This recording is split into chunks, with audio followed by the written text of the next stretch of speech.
Welcome to the Self-Help Coaching Podcast, where insights, attitudes, and methods for success get illuminated. Learn what leaders and change workers have done and are doing now to create magnificent futures. We interview great guests who inspire you to overcome obstacles and achieve your goals. Be sure you visit our website at self-helpcoaching.com. While you're there, subscribe to us via your favorite network. Now, just relax as you listen. You can do something else, but be ready to make an important note. And let's get started. Title of this interview is Restoring Hope, Identity, and Purpose. I like that very much.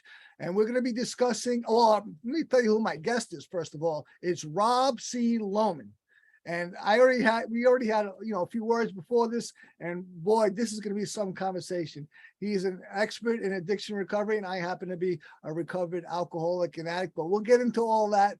So let me tell you about what we'll be talking about with Rob. We'll be discussing his new best-selling book, The Addiction Intervention Book, and we'll talk about tools and strategies to help loved ones and employees who struggle with addiction. And now about Rob.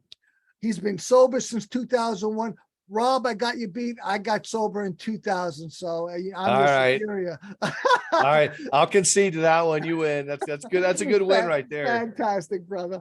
And he's after a suicide attempt. Also, I've had that as well, Rob. So we got a lot of commonality. This is going to be great.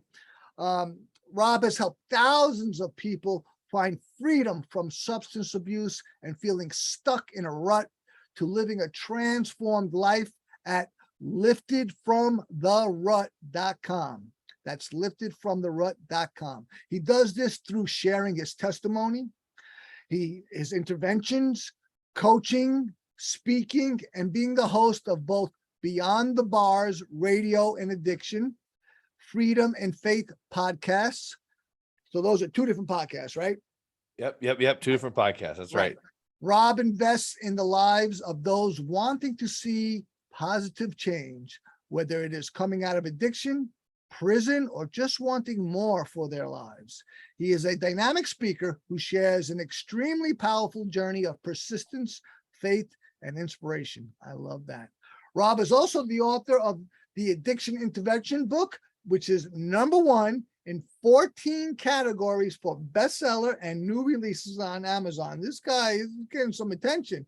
He must know what he's talking about. His mission is restoring hope, identity, and purpose to the addicted. Let me tell you, when the addict has that, they got a lot, and there's no longer a reason to be addicted. Great stuff. Welcome, Rob. I'm really looking forward to this. Hey, I'm excited to be here. I'm excited for what you're doing and just to participate in another brother that's been recovered, and it's good stuff. So yeah, even talking about like different lingo in recovery, right? Of recovered, recovering, free, all that stuff. So yeah, it's going to be a fun hour. I'm excited. Right off the bat, let me just say this, because it's good preliminary stuff. I used to be in AA and NA, and I got great things to say about them. Though I will also warn the people about the minefield and where the mines are.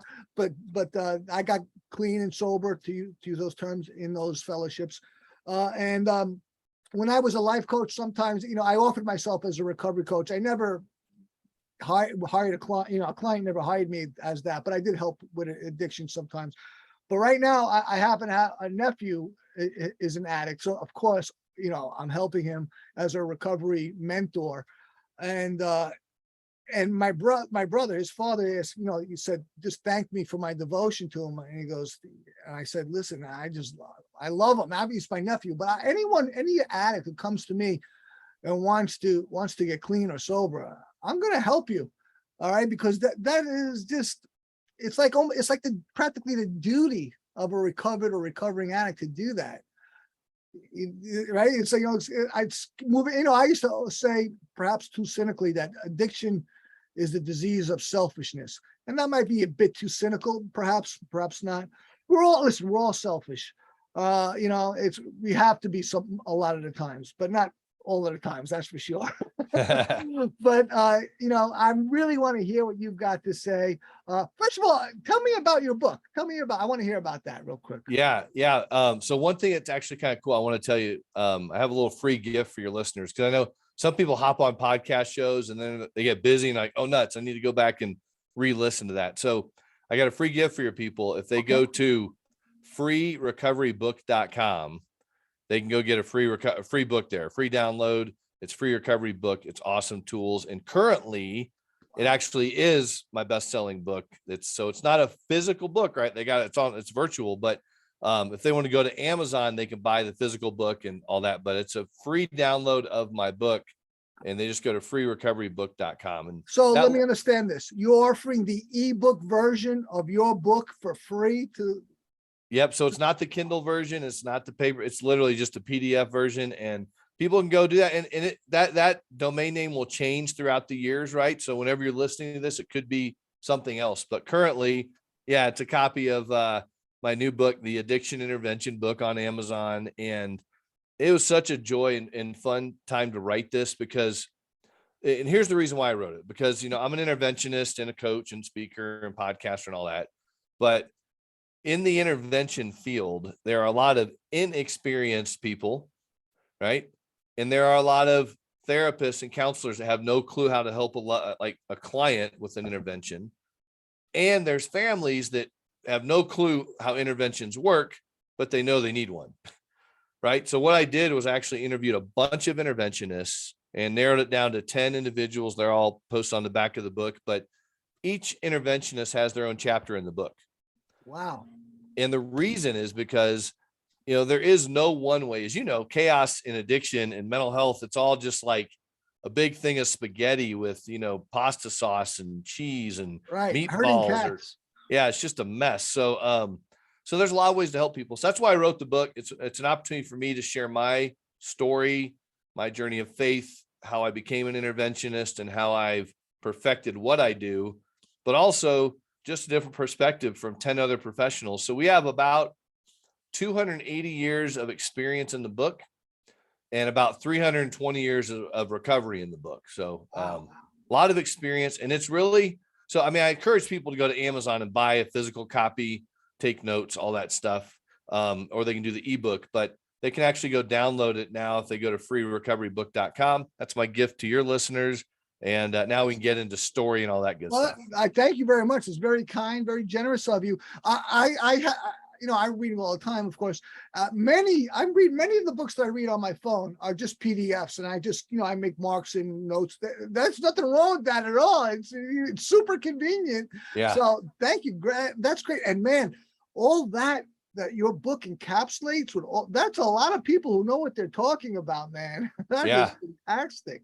Yeah. And in that, like when you surround yourself around other coaches, and I surround myself around coaches and interventionists, I naturally become better at what I do because I pick up on new skills, new tips, new tools. And here's a good example of why I did this. Not why I did it, but something that happened along the way. And, there was a family that a friend of mine knew. A family friend of theirs needed an intervention, and they were looking for interventionists. They reached out to an interventionist, and we're having a conversation with somebody else. And within the first 5 minutes, this individual was already recommending 3 treatment centers and telling them where they were going to go and what he was going to do. All right. They called me, and after the first couple minutes of talking to mom, she said, "So where do you want to send my son?" And I said, "Ma'am, I don't actually know where I would send your son yet, or even if sending, quote unquote, your son is the right thing to do." And she goes, "Well, I heard you were good at what you do and you don't know." I said, "No, that's not what I said. That's what you're saying to me. But what I said was, I don't know yet. Why don't I know? Because I need to spend time with you. And in this case, it was you. And I need to talk to your husband.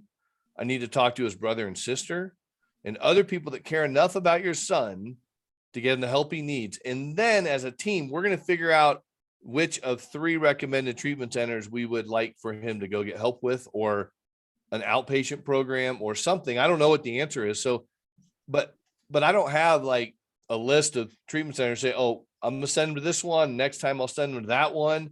It's like, what is going to make the most sense for your loved one? And the reason why I interview everybody, Tony, is because somebody in the family knows something that somebody else doesn't know. And so many things come uncovered, and I do it confidentially. So I've had people tell me that, the dad raped their son or daughter when they were young and they were kids, and or fondled them or did something that, molested them. And no one else talks about that in the family. But now that I know that, it can help me in figuring out what kind of treatment plan that somebody should go towards that deals with maybe sex and porn addiction or identity issues or something. So there's a whole lot that goes into it. It's not just we're going to show up and have a family meeting and kumbaya, pow, go to treatment. There's a lot to it. So I do a lot of education, and that's important to me. So that's because the family needs as much help, and sometimes, if not more, than their loved one that's shooting dope or smoking too much pot or shopping too much or gambling or masturbating or sleeping around. I mean, their addiction has all many faces. So Right. Anything that's pleasurable can become an addiction. Yeah. Let me run this conundrum by you, Rob. I care for someone, and some of the people who care for him, they know that, I have a lot of recovery. And so they asked me to do an intervention. I said, I'd be happy to. So we've got to get the people together and then get them over there. The people are so intimidated by him. He's a alpha personality, that we just couldn't get this intervention coordinated and organized. So it never happened. And there was multiple attempts. You got any advice on that matter? My advice would be read the book. The addiction intervention book will give you all the tools that you need to host your own family intervention. But I'm going to that website.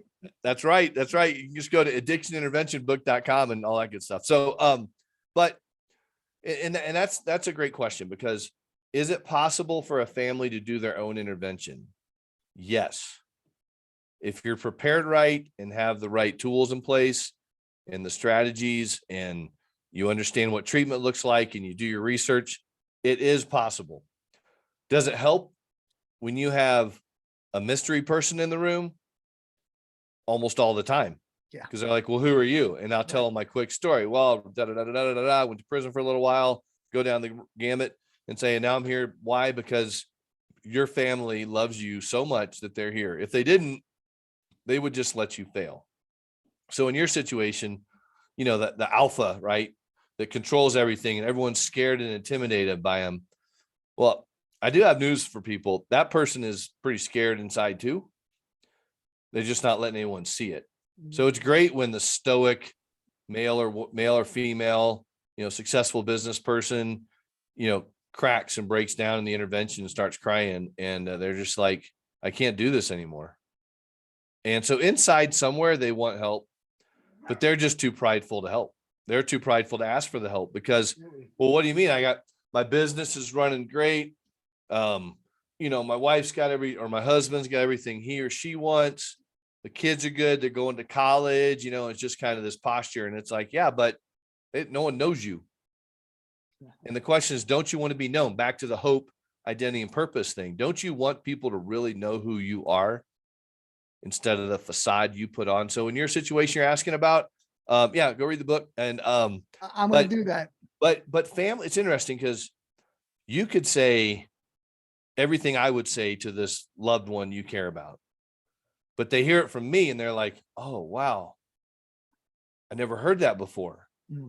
But because the family's screaming at them and just like, you need to do this instead of, and here's the question I love to ask people. So my whole philosophy on interventions is, let's bring the bottom up to your loved one. Let them make the decision on what they're going to do and teach the family boundaries. And with that recipe, if the person's not ready for treatment or to get help on that day, they will be soon, because they can look back on that and say, man, my brother or my loved one, Tony, he came to me and the family gave me these great options to get help because they cared. And at that time I was just too prideful and whatever. I wasn't going to take the help, but I'm ready now. So will you guys still help me? And I've got, hundreds of examples of that working with families. But when the family holds to the boundaries and does some of that, the stuff that I teach them and we talk through, then change happens, especially for the family. Maybe not the loved one struggling with addiction, porn, gambling, shopping, whatever. Yes. But eventually that person will come around. And if they do crash, if they do go further down and hit the bottom, lose the company, go to prison, get a DUI, whatever, get divorced, they can at least look back on that day and say, man, you guys really did try to help me out. And I just kind of flipped you off and gave you the middle finger and said, we're done. But so at least the family knows they did the best they could on that day. And then their loved one chose, because I'm not a fan of, all right, go to treatment or get your bleepity bleep out of the house now. Now, those are situations where that's appropriate. But for the most part, I don't like to ever go there, because all that is shaming and beating. I mean, we need to be loved, and we need to look at where we want to. And so the word I was going to say earlier is I like to ask people if you're ready to finally invest in yourself, no matter what anyone else thinks. This is all about you. So I let them know it's all about them. And the alpha, they love that. Of course, it's about me. I made that decision. I did that. Like, you're right. It's true. Right. Now, what did you mean by bringing the bottom up? Okay. So I hear families say often, they'll call me and say, well, maybe we'll just wait until Billy gets a DUI, or maybe we'll just wait until his wife leaves him. Then he'll get the message. And I'm like, why go through all that pain when you can literally offer up a present and say, here you go, take it now or not. Or if you want to crash and burn, go do it. But we will love you in your recovery, but we will no longer love you in your addiction. Right. So just saying that the bottom is here. Yeah, it's here today, right now. And someone listening right now is sitting there going, oh, and I'm like, man, right now, today can be your bottom in this moment if you reach out for help. So call a local crisis center. If it's just you struggling, right? Go to an AA meeting. I mean, when you and I got sober, it was like that AA and NA, all the A's were back then. They didn't have Smart Recovery, Dharma recoveries, like Celebrate Recovery. They may have had Celebrate Recovery back then, but they didn't have all this other stuff that's available. IOPs, like OPs, like all these programs, they just weren't totally around like they are now, 21 years later. Fantastic. Let's take a moment to hear from our sponsor, and we'll come right back with Rob Lohman. And now that was great. That was awesome. But we're going to get into the meat. We'll get into Rob's background and a lot more when we come right back. This episode of Self-Help Coaching is brought to you by Perficio. Perficio learns more about you as you make progress and then uses that information to help you even more. It is quasi-AI. Visit www.perficio.io. That's PERFICIO.io, where you can be helped by something that learns more about you, because that is the difference that makes the difference. You're listening to the Self-Help Coaching Podcast with me, your host, Tony Petrozza. We're talking about addiction and recovery, and I think more with Rob Lohman. Great stuff. Now, Rob, I want to ask you, how has addiction played a role in your life? Well, Tony, I've really never had an addiction problem. I just play one on TV. You didn't have a cocaine problem. You just like the way it smelled. Yeah, yep, exactly. I liked sugar in my coffee. So, I grew up in a Christian home in Fort Wayne, Indiana. Aunts, uncles, cousins, like we all lived close by each other, so it was real family focused, right? Alcohol was one of those things that I wasn't necessarily aware of, but started becoming aware of in like social gatherings and parties. And I just saw the fun part of substances. And I'm just talking alcohol. I never saw pills or cocaine or anything as a kid, like literally just people drinking beer and having fun, or a glass of wine. So for me, it was more of like, that's kind of fun. So it was kind of like I was attracted to it for that reason, but I didn't have a situation that happened where I'm like, okay, I really need to just buckle down and get drunk because something tragic happened to me. Right. So we moved to Texas, and I really felt out of place in Texas and was just trying to fit in, Midwest boy in the South, and just had some unique situations, right, that heightened my insecurities in myself. And over time, it was just kind of like, there's the alcohol. It looks kind of fun. Vacations in Michigan, people drank a lot. And it was just there. And then I remember the first drunk I ever had was when I was 14 years old at a Christian youth event at a family's house in Fort Worth, Texas. And a guy showed up with a 6-pack of beer right? It was 2 girls, 6-pack of beer, and some bushes. And so I was like, huh. So we walked through the bushes, and it was kind of like alcohol had me at, because I cracked open those 3 beers, Tony, and just was like, ooh, ooh, ooh, drank them. And those 3 are looking at me like, what is going on with this guy? And that was it. It had me hook, line, and sinker. But the thing was, I learned the art of manipulation that night too, because my mom picked me up, and I was pretty buzzed, right? She picked me up, looked in my eyes, and said, honey, why are your eyes so red? And I go, Mom, it's these new hard contacts, and my allergies are killing me. I need to get them out. And okay, sounds good. And so, for the next 15 years, I just blamed it on my contacts. But but that was it, man. I mean, it's kind of became the things that we did, like at the lake with older, because my brother was older, and older friends, right, and older like people I grew up with, and it was just always around. So really, I'll just say from 14 to 29, alcohol was just a centerpiece of a lot of the fun that I had, and so high school, we'd go get drunk at lunch and go back to school, or not drunk, but we'd go drink at lunch, go back to school, drink and drove all the time. But I had straight A's pretty much. So it was like there wasn't a spotlight on me, right? Right. And I always had friends that were worse off than I was. It's the way you stand. I know maybe you had some friends like that, and you're like, oh man, Fred is so much worse than I am. Look at Fred. And so that was kind of the journey. And see, I'll tell you this right now, because right now I'm doing a swim for recovery campaign. And the reason I'm swimming for recovery is to create awareness, draw attention to breaking free from substances and living a substance-free life, right? And so I'm sharing recovery stories every day in the month of September, and just to have people have these connection points they can get with people, right?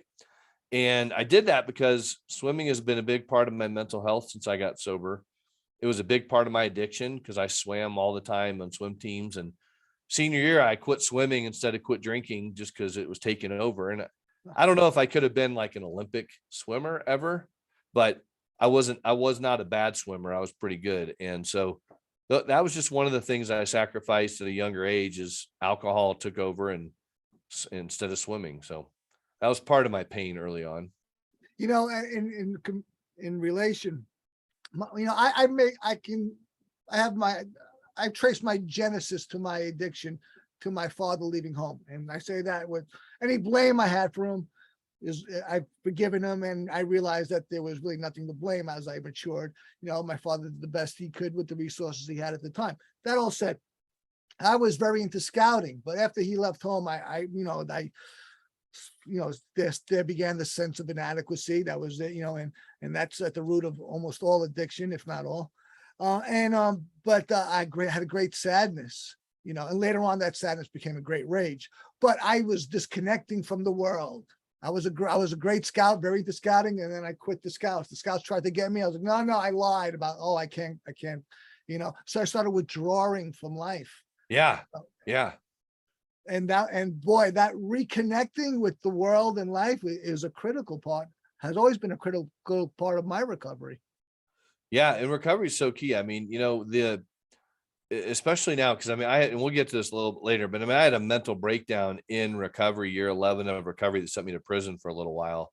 And it was all related to this mental health stuff we're talking about. So it's not just about the substances, they're covering up the pain. Right. And then later on, I learned what the pain was, and just trying to fit in and feel accepted, and some things that happened as a kid, I like blocked out. Right. And then, nothing crazy still. It was just kind of stupid stuff, but it's kind of the thing. Like my one of my mentors, Dr. Neil Anderson, says this a lot. He does a lot of like freedom in Christ ministry stuff, because that's kind of where my faith is. And he talks about, in life, we have these traumatic things that happen. And they're traumatic. I mean, you and I've heard stories over the years, right, of just some traumatic stuff, especially as podcasters and interviewing people. You hear some pretty stuff. You're like, I could see why you'd be pretty pissed off at God. I could see why you would not trust men or women, right? And you hear these kind of things. And he said something to me once that at first I was taken back, and I thought it was kind of offensive. But then I thought about it, and it was really true. He said, Rob, the traumatic event in people's lives happened. It's already done. It happened. The event itself is done. It's the lies that we believe about the event that have defined us that carry on. And that was really powerful. At first I was like, well, yeah, well, what about when someone gets raped? You know, and they were, you know, like drinking or something and they had no control over it. And he goes, yeah, Rob, but they're not getting raped over and over and over and over and over again. Right? They're in their mind they are. And that's what needs to be healed is the trauma from the event. And so, and again, but I was offended at first because I was like, man, that's pretty hardcore. But the truth is traumatic things happen. And then we believe lies about ourselves to go forward. So I believed over my life that I sucked, I had failed, I would never be good enough. I had this fear of success throughout my life. So when I would put potential and alcohol in the same room or drugs or whatever, you know, alcohol would beat potential every single time. Yep. And so I had these lost opportunities that I had to grieve over time. And it was those realizations were like, wow, it was pretty powerful. So it's just listening to people smarter than me and trying to figure out life. And so I've surrounded myself around mentors now in recovery, but getting to the night, you know, when I got sober, it was not an easy journey. Let me compliment that real quick, Rob. Very often when people have trauma, when, you know, in the past, obviously, we say to ourselves that we can't heal from it. Okay. And then there's even more insidious, we shouldn't heal from it. Oh, I should not heal from that because that was just too bad for me, or the weight of the consequence of such a crime or travesty. Boy, we say things to ourselves to keep us down. What an existence, what a thing, the human condition. Yeah. Well, it's comfortable there. Yeah. It's comfortable and again, I always say that if this offends somebody, take a look at it yourself. It's like we can stay in the victim role as long as we want. Absolutely. I've stayed in the victim role for things in my life. And it's like, all I did was cause me pain directly, but then indirectly people around me pain because I'm holding on to it. And so, as I said, like an early recovery would say, you know, unforgiveness is like drinking poison and waiting for the other person to die. Mm-hmm. And the only person staying in bondage by having a grudge against someone is you. If you want to go from bitter to better, I have to change to be better and let it go. And it's not to say that we're going to forget, right? Because the memories might still be there and stuff, but it's forgiveness is for the person, is for me.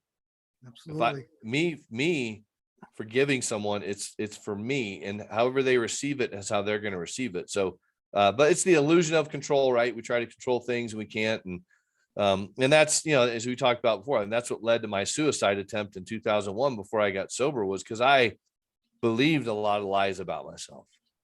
Yes. You know, believe the lies that as I looked around my environment, myself, and I was dealing with suicide ideation a ton. I would see myself die often, but I was still alive.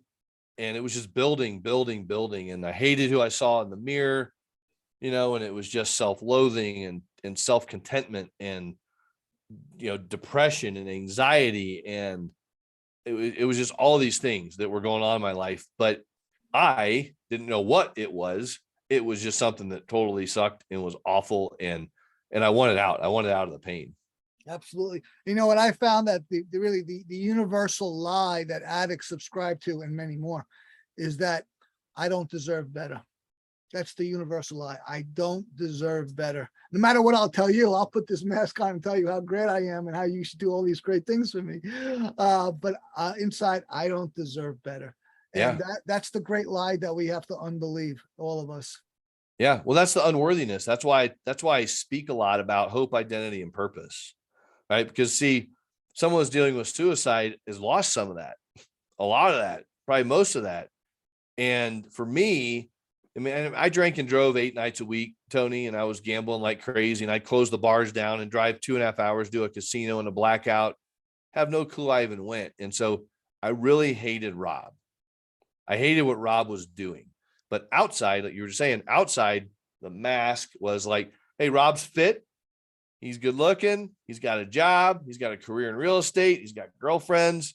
I mean, Rob has it going on. He's buying people drinks. He must have money. And I'm like, hey, Visa, look, how much money do I have on the credit card tonight? Okay, cool. You know, right. And just self-loathing. So it climaxed on June 8th, 2001. I was hanging out in a bar in Fort Wayne, Indiana, and it was loud music, girls everywhere dancing, and just kind of like, we were just dancing and partying. But then all of a sudden the bar got completely dead silent. I mean, I could have heard a pin drop. And then I audibly hear the words, "You're done." And then the bar got really loud again. And I'm looking around the bar, Tony, and I mean, I'm the only person that happened to in the bar. And I feel like that was God saying to me, "You're done." Wow. And I looked at my friend Sean and I go, "Man," I was like, "Bro, I got to go home. I'm finally done drinking." And he's like, "Yeah, whatever. We'll see you tomorrow." Right. Because I had never told anyone I was quitting before, ever. I never did foxhole prayers and say, "God, get me out of this. I'll never do it again." Because I knew I would. I just wasn't done. Right. But this night it was different. I felt different driving home. It was like two people driving, the drunk guy and then a guy that something just happened to and didn't know what it was. And I get home to my apartment, unlock the door, walk up 12 stairs to my 1-bedroom apartment in this big loft. And the next thing I knew, Tony, I'd put 350 pounds on my barbell, laid down on my workout bench, picked up that barbell and just unhinged my elbows to crush myself and take me out of the game. This is after you said that you heard that you're done. Yeah. Okay. And what I thought, what I thought in the bar when I heard it was, "You're done drinking." What I guess I had taken that message is, "You're done. You suck. You failed. You're not." You had a worth misinterpretation. anything. Yeah. Slight misinterpretation there. But I'm laying on my workout bench and literally I unhinged my elbows to drop this weight. And it's like God stopped time in that moment and looked at my dog, Jake, and said, "Go save your dad." My dog comes over and starts nudging my knee with his head.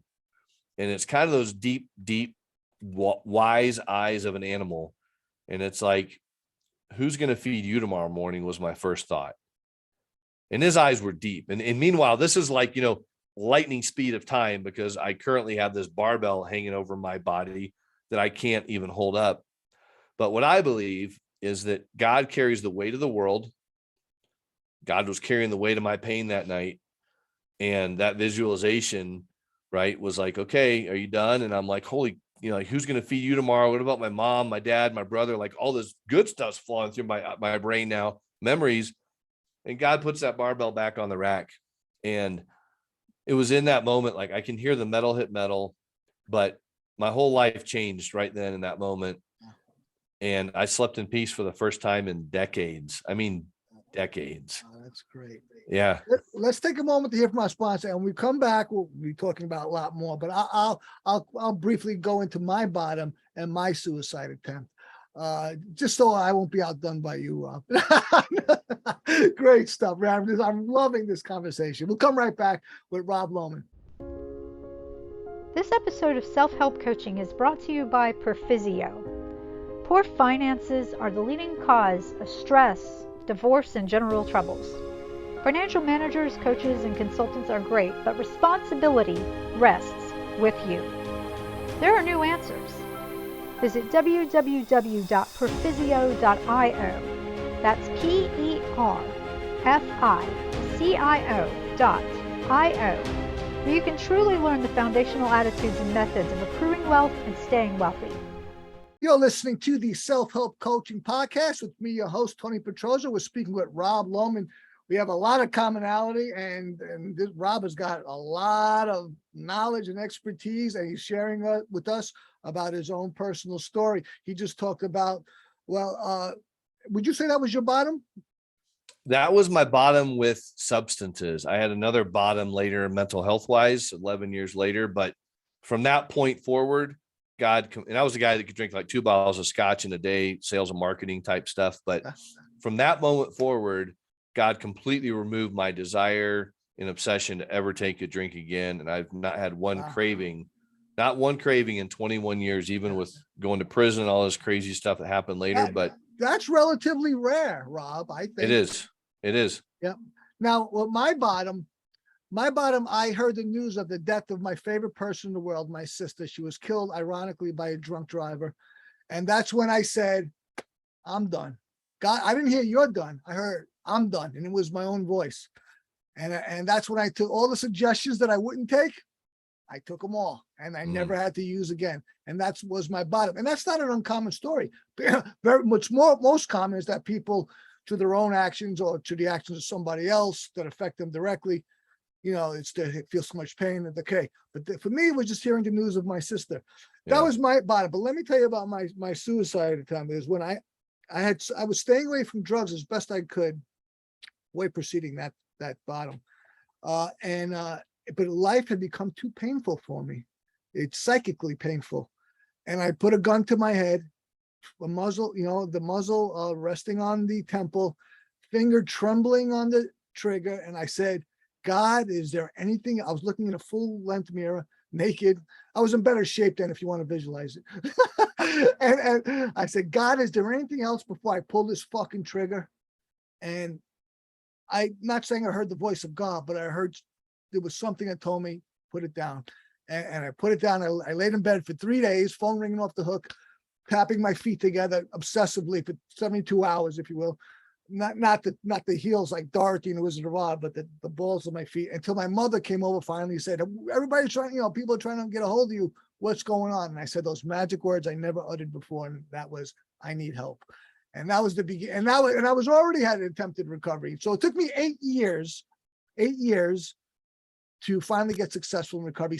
About 600 attempts, 600 times I quit drinking and using other drugs until I finally surrendered to the program of AA and NA.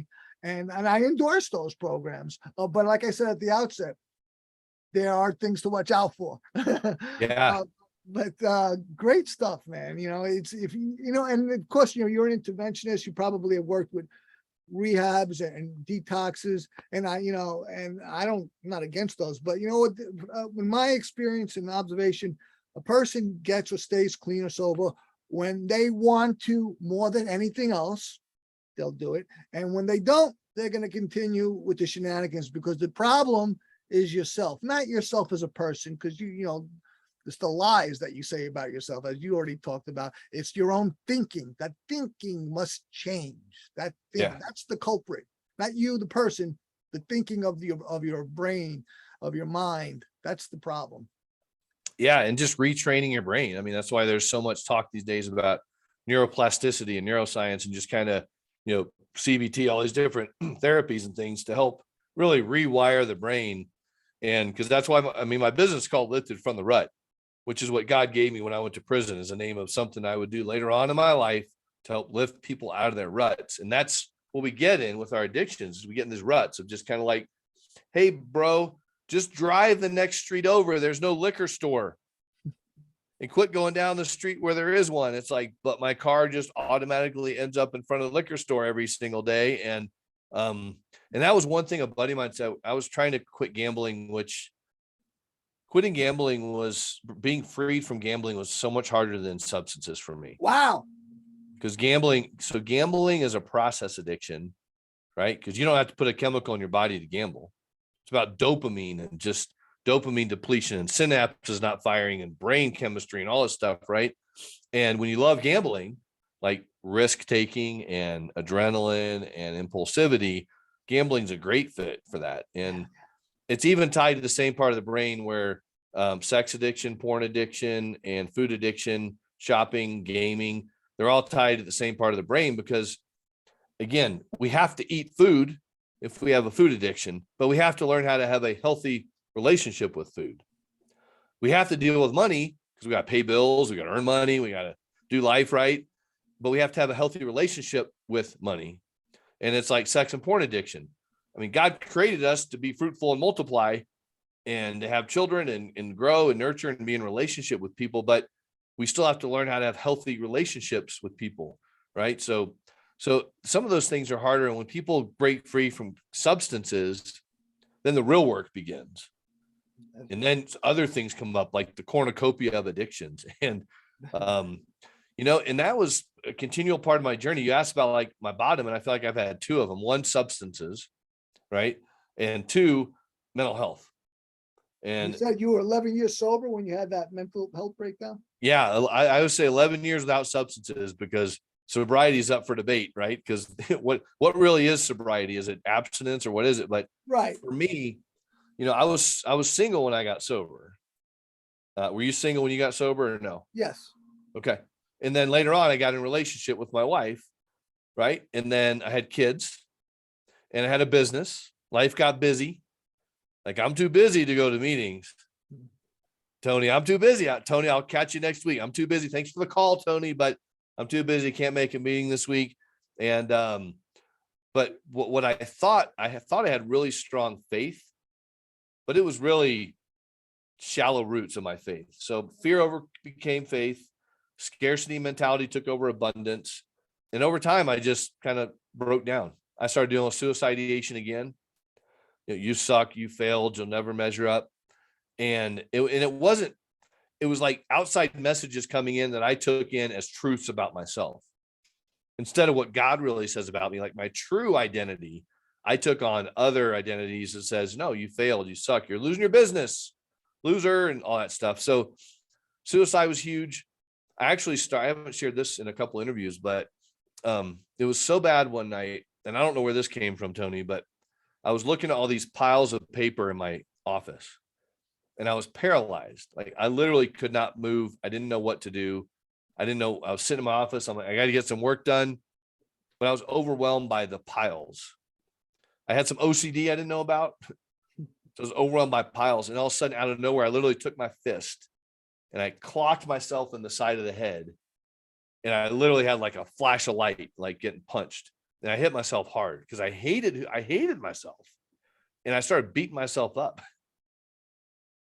And and you hit yourself more than once in that event? In that event, no. But over time, that actually felt good, because what it did was it gave me a shot of dopamine.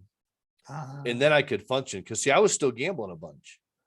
And so I was all over the place. So, but I also hated who I was. And I would get so mad at myself that I wear glasses sometimes too, and contacts, but I would hit myself so many times on the side of the head, I couldn't even put my glasses on. Oh my God.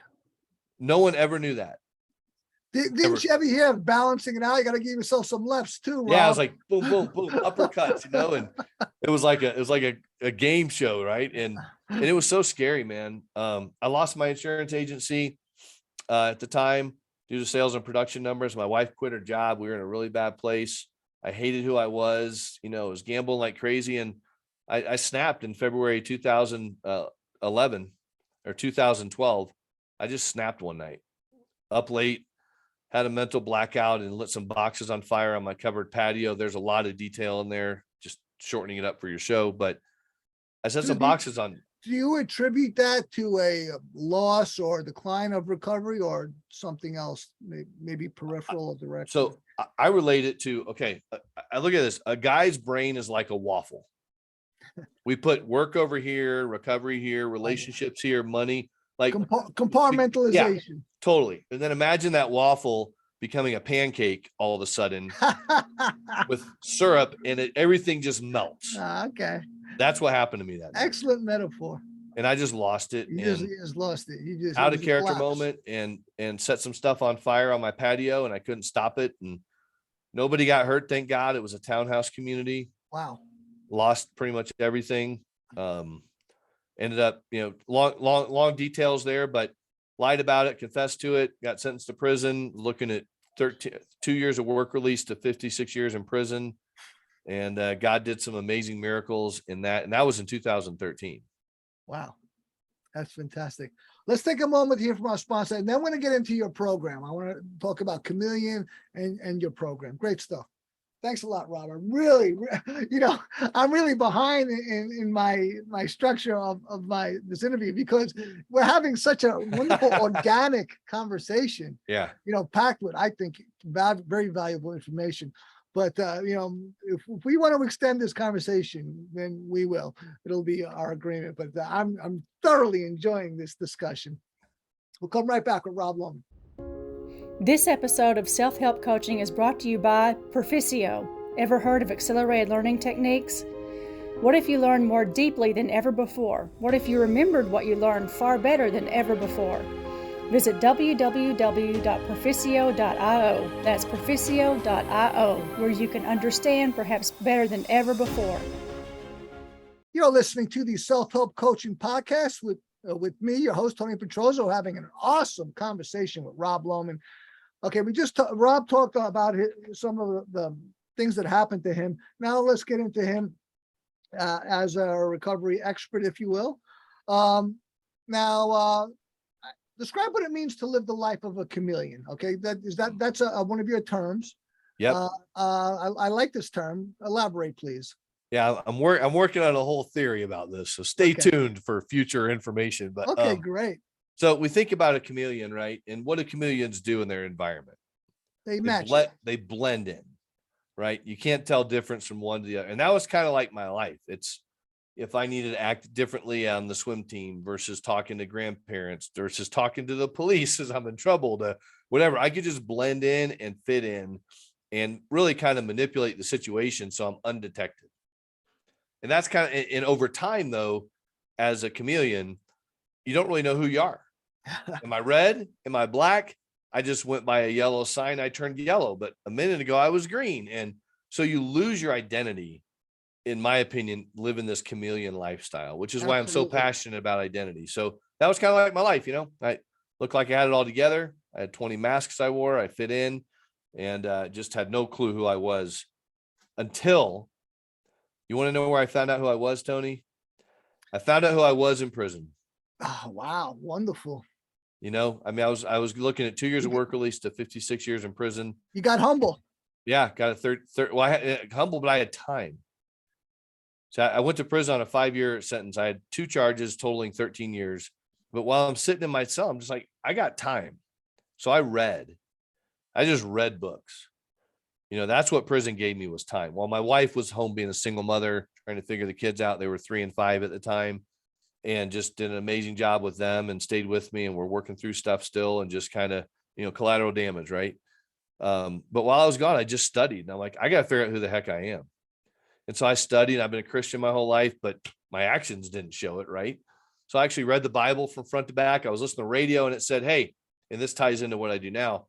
It was, hey, read the Bible in 90 days. So I did, and I got it. And I was like, holy cow, that for me, in my faith, I'm like, this stuff's true. Like I'm in. And I read 42 books when I was incarcerated, and went to like 12 life learning classes. So I just became a sponge of information. By the way, Rob, when I was in jail in Los Angeles, I was homeless and then I wound up in jail. They called me the librarian because I was the only person who would be in the library reading books. Everyone else is out, no one except for me. I'm like, what better thing you got to do in prison but read books, man? Yeah, like there's only so many burpees you can do, right? Right.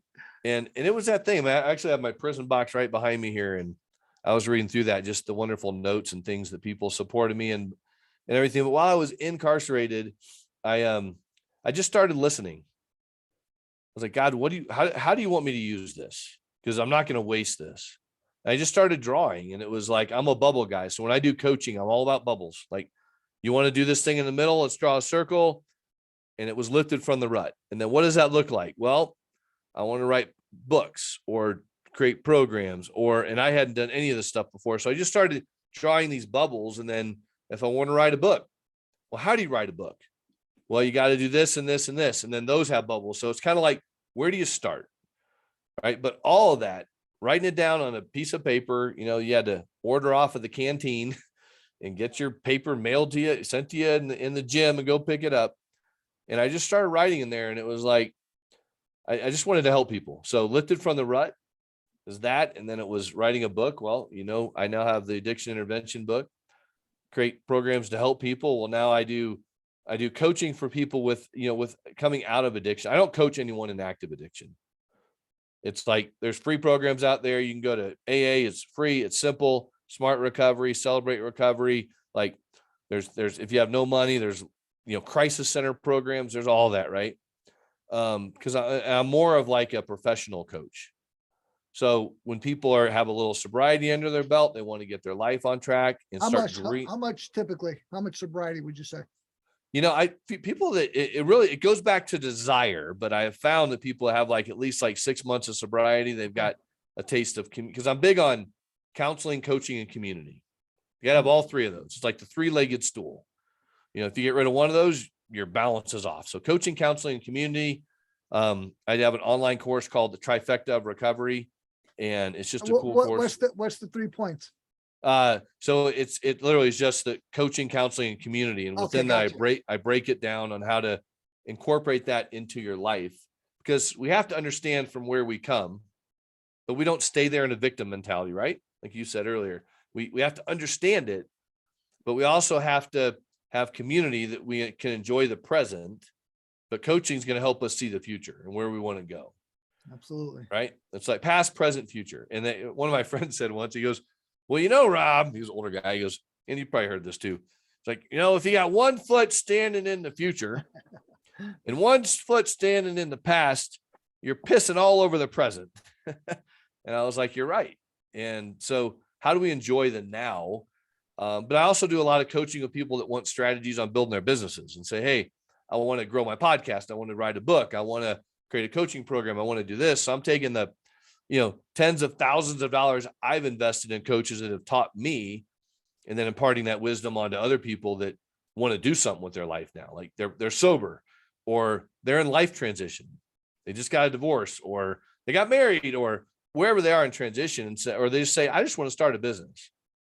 I'm sick of being an employee. I got passion. I said, hey, let's do it. So it's challenging people, which is a lot of fun. I mean, I love the business coaching stuff. And then interventions, they're wild. They're just wild. You never know what they're going to look like. Get tense. They're intense. And it's sometimes the simplest point of a family calling me up and saying, Rob, I know my husband needs treatment and he just needs to go to treatment, and they're heightened, right? Something's going on. And I've gotten guys into treatment over coffee and saying, hey, have you ever asked your husband if he wanted help? No, he needs it. And I tell him all the time, okay, well, what if we invite him into the process and say, honey, I know you're struggling and I'm not helping, but I met this guy named Rob. He's a pretty cool dude. Would you go have coffee with him or get on a Zoom call with him and just have a conversation? And we just get real, like you and I are doing, swapping stories and spitting each other's hands, shaking hands or whatever, and just getting real and just say, man, if you're sick and tired of this crap, let's talk about how to get you off the roller coaster now, or go keep doing your thing. Call me when you want help. And don't be surprised if I show up one day with your entire family in an intervention. What do you mean? So, but it's to that simplicity to waiting around the corner with the family and everyone in their cars, and we roll in and we do an intervention, and, and if they want to go, cool. If they don't, we create boundaries around it. So it's all in between there to an invitational intervention, which again, why I wrote the book, to help people understand the processes.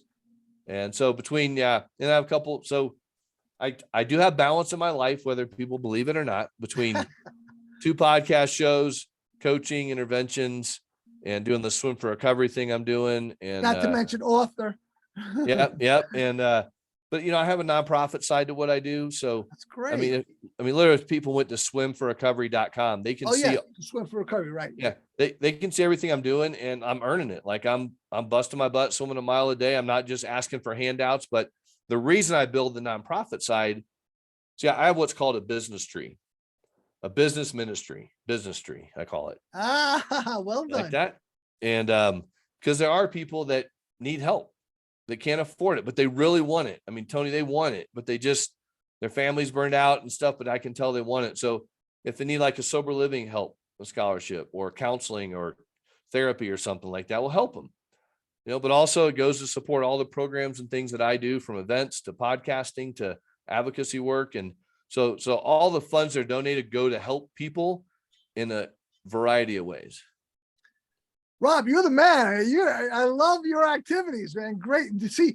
You are the exact example of what I would often say in my early recovery, that a lot of people poo-poo. There's a lot of poor self-esteem in the rooms, right? Yes. And I would say, listen, no, I want to recover, because at the core of my addiction was living with my lost potential. And that caused me to have great shame and regret with that. And I said, well, recovery has to be the opposite of that. It has to be me manifesting my potential. And you are a person who has done that quite obviously. So you are the epitome of recovery in my eyes. And I strive to do the same thing, and to like the second step, for those who don't know, the second step, the principle is hope, but I would say the principle is positivity. And the second step, I was like, okay, well, what hopes do I have for my life? Well, I actually, I actually have a lot of hope. And what if I even drop my self-limiting beliefs? What hopes would I have? Well, I got even bigger ones. That's what was at the heart of my recovery. Wow. That I'm going to go for it. Yeah. Not that I'm not going to go for it anymore. Now I'm going to go for it, Yeah. and take off the seatbelt because I'm going. Yeah. And you did it. And I would say that is at the heart of your recovery, and it's the heart of my recovery. Life is for living. Addiction was me running from life, living in fantasy. And I love you are a perfect example of recovery, I would say. And I commend you, sir. I really, really congratulate you. Thank you. It's a lot of fun. I mean, it's just, you never know what God's going to do with it. And I always believe he hears our cries. He hears our pain. He answers it in his timing. And sometimes the timing is perfect. And sometimes it totally sucks. And he's just waiting and waiting and waiting. But there's beauty on the other side. You ever seen that image of the guy with the pickaxe, and he's like going like this, and he's ready to quit, and there's a diamond just like one more strike away. Right. It's like there's a diamond on the other side, people. So keep striking, keep digging, get help, find a team that can support you and that understands you and gets you. Not a team that, like, if you and I shared a couple of our stories with certain people in our life, they'd be like, dude, why did you do that? Other people would be like, I totally get it, man. Right. You gotta be a little discerning. Okay, let's take the final. We'll hear from our sponsor the final time, and then we'll come back with the unfortunate last segment with Rob Lohman. This episode of Self-Help Coaching is brought to you by Proficio. What are the secrets to wealth? Benjamin Franklin taught them, but people are ignorant or just forget. What if you make sure neither afflicts you? Visit www.proficio.io. That's PERFICIO.io, where you can actually become certain you are on your way to wealth. You're listening to the Self-Help Coaching Podcast with me, your host, Tony Petrozza. We're having just a fantastic, even intense at times, conversation with Rob Lohman. Great stuff, really, man. Your model of recovery, as I just said. And that doesn't mean he's perfect, not like me. I am not perfect. I will admit it. My wife will tell you 100% I'm not perfect. But you talked about so many great things. I didn't even want to interrupt you. We're just having it's a great forthcoming of information. But I would like to say something about you. We talked about identity. Very often when I work with sponsees, even now, I might have mentioned that I'm working with someone now. One of the first things I had them do is to help reestablish their identity. I was like, make a list of what you like, what you don't like, behaviors to be avoided, to they reestablish their identity. But then I also found in recovery, real great recovery is about disintegrating the ego, and the ego is the self-identity. So it has nuance, and it really takes some knowledge or wisdom to be in this process of reestablishing identity and then disintegrating that identity to get to the deeper, more humble, more spiritual parts, which is really who we really are. Whoever you think you are, you're more than that, people. All right. So great. And I like how you went into the coaching too, and I created a virtual coaching program, Proficio, it's the world's first true self-help coach. It's going to revolutionize self-help, going to transform it. And you're a specialist, and you're as an interventionist, even and as a recovery coach, but as a business coach. What I did with Proficio is that I take all the experts, or that it takes any author of any self-help book, and it coaches a person to learn that stuff, and most importantly, apply it. So I can get 1 million Rob Lohmans, or a million different specialties to all be plugged into Proficio, and whoever wants that specialty, they're going to get it, and it's going to have massive success. But we all do our own thing, and you and I say this, I'll say this as humbly as I can. We are really models of recovery success, because with addiction, Addiction doesn't make a person not a person. That's ridiculous. In psychological terms, it's a maladaptation. But you're still a person, but you have so crippled yourself. You're so crippled. You're firing on one cylinder, to use a car metaphor. And that's no way to run a race. You need those cylinders firing. You have cleaned those spark plugs. You're firing on those cylinders, me as well. And that's what recovery promises any person, is that you can have the life that you're supposed to have. Just gotta have to get out of your own way. You gotta do some, if you buy the AA or NA model that you're broken, well, guess what? You can be repaired. And if you don't buy that, that's fine. You don't have to buy the disease model, dis-ease. All right. You don't have to buy that model, but you do have to change yourself. You change yourself. You offer people all sorts of change on the addiction side, on the regular side, on the business side. This is what recovery is supposed to be, is that you are being who Rob Lohman's supposed to be, doing what Rob Lohman's supposed to do. And God bless you. And I say that in the most non-religious way possible. By the way, I still consider myself a Christian, though most Christians would not say that. Tony, you can't have those beliefs. No. Guess what? This Christian has them. Yeah. Right. Yeah. So I love what you're about, man. You have been a fantastic guest. I really appreciate it. Do you have any final remarks for the audience? So do I have 2 minutes for a story? Absolutely. All right. You, Rob, I'll give you 3. All right, sweet. All right, I'm gonna tell you about a black bear. So my wife and I were coming back from a trip. We went over to Steamboat Springs. We were running a half marathon for a team leukemia for a friend of ours to support him. And we're driving back over this place called Rabbit Ears Pass. And I look at my wife and I say, "Hey, babe, would you pray that I would see a black bear on the way home?" She's like, "Okay, whatever. I've lived in Colorado my whole life and never just prayed and saw a black bear." And so they're asleep. My wife and kids are asleep, and we're driving over. We're coming into Silverthorne, Colorado. And on the right side of this 2-lane highway, there's these 2 Ford F-350s, and they're looking into the field. And I'm like, no way. I slam my brakes on, whip a U-turn at 55 miles an hour, turn back the other way. And there's a huge black bear crossing this 2-lane highway. And we see it go in there, and my family woke up, and the black bear disappears into the brush, right? He's just gone. And I'm like, that is so amazing. We laughed, we cracked up. It was a beautiful thing.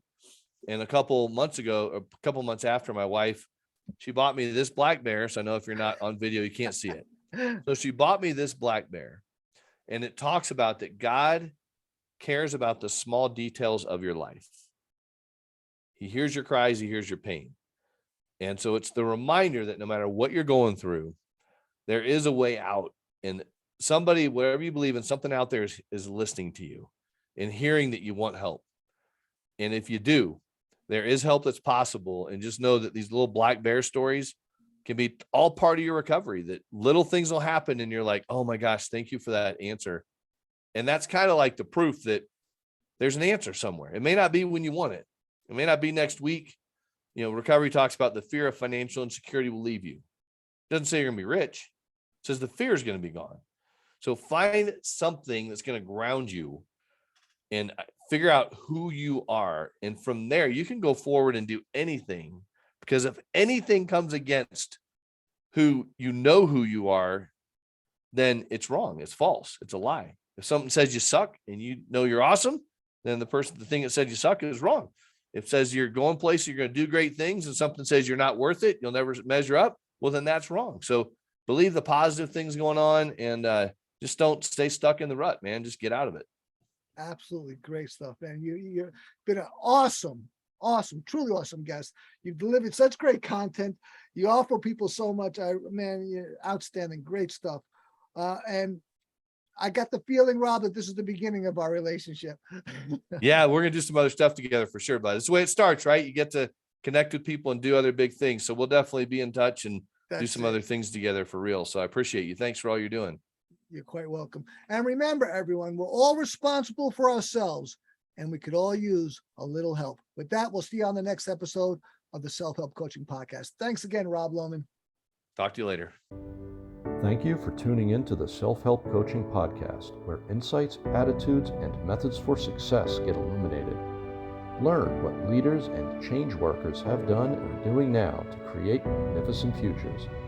Remember to visit our website at self-helpcoaching.com and enjoy even more great episodes like this one.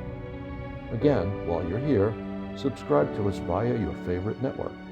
We look forward to seeing you next time on the Self-Help Coaching Podcast.